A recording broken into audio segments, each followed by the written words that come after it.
I think it only be fitting if we start the press conference with the biggest news of the day, the engagement of Representative Shelley Keeney.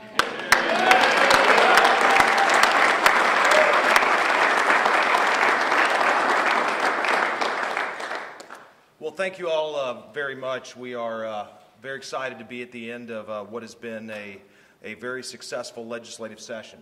Obviously, over the past weeks and months, this has been a rather difficult session at times for a variety of reasons, but as we've had a chance to take stock of it, we are excited about what we were able to accomplish this session.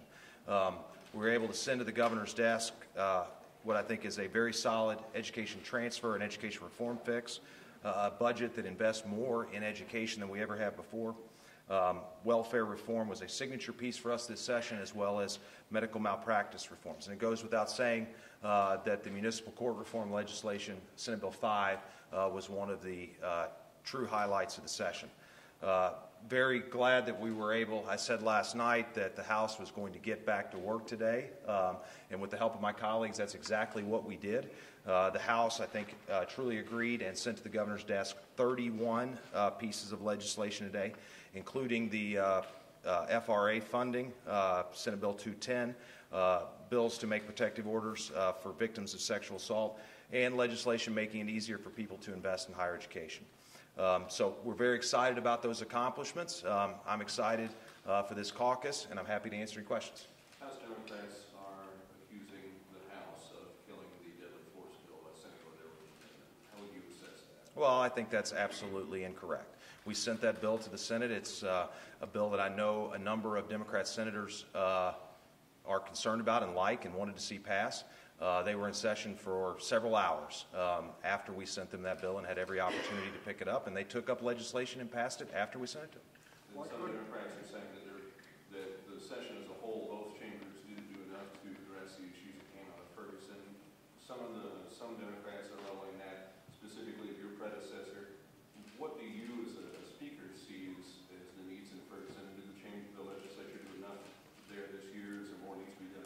Look, I think anytime you can have a session where two pieces of legislation as significant as House Bill 42 and Senate Bill 5, which both were spurred out of concerns surrounding the events in Ferguson, those are two signature accomplishments of the session. And for anybody to say that we didn't address those issues or didn't look at them, I just flatly disagree with that characterization. Is there more that you want to see done in that day? Well, look, anytime we end a legislative session, we come back and we start looking at what we didn't get over the finish line the year before. I'm sure we'll be back to discussing the use of deadly force statute next session. Given the problems that the Senate was having, why couldn't the House just have taken the Senate version of the Ferguson bill and gotten something out there dealing with what the protesters were protesting about? Well, listen, we are a bicameral legislature, and this isn't a situation where the Senate gets to decide exactly how we pass all these bills. Our committee chairman, both our standing committee chairman and our select committee chairman, believed that the committee changes were important to the integrity of the bill. Say hello to my daughter, Briley. And so we felt it was important to preserve those changes and to keep those changes in the bill. We went out of our way today to accommodate the Senate and the difficulties they had. The only reason we were able to truly agree 31 pieces of legislation today is because we were willing to back away from important House priorities. You know, that's the way today went. Do you think, a legal question, can the Senate take up the unemployment comp veto in a veto session, or is that a gray area? Well, I spoke with Senator Richard and Senator Kehoe this morning. They believe, based on the Senate's interpretation, that they can. We'll take a hard look at that before September and make a conclusion. What will you do going forward to try to resolve the ethics problem, the problem of not getting an ethics bill through the dispute we have in the Senate? Well, I think the solution is to go back to the approach we took on some other issues this year. And, you know, I think the House worked very hard to craft what we thought was a meaningful ethics bill. And ultimately, we weren't able to get a conference committee report signed by both chambers and up for debate. But I think taking the approach of taking some single subject ethics bills that are smaller and passing them early in session and trying to get as much across the line as we can. That was the approach this year, and it didn't work. Well, as I said before on other issues, it's a bicameral legislature, and you have to move things through both chambers. We weren't able to get a conference committee report signed. We'll be back working on ethics reform as one of the priorities early in session next year. Yet another bridge closed across the state. How many more bridges have to close before this legislature passes the transportation plan? Because 2017 is just around the corner. Transportation funding is going to be a priority for this legislature to address in the next session.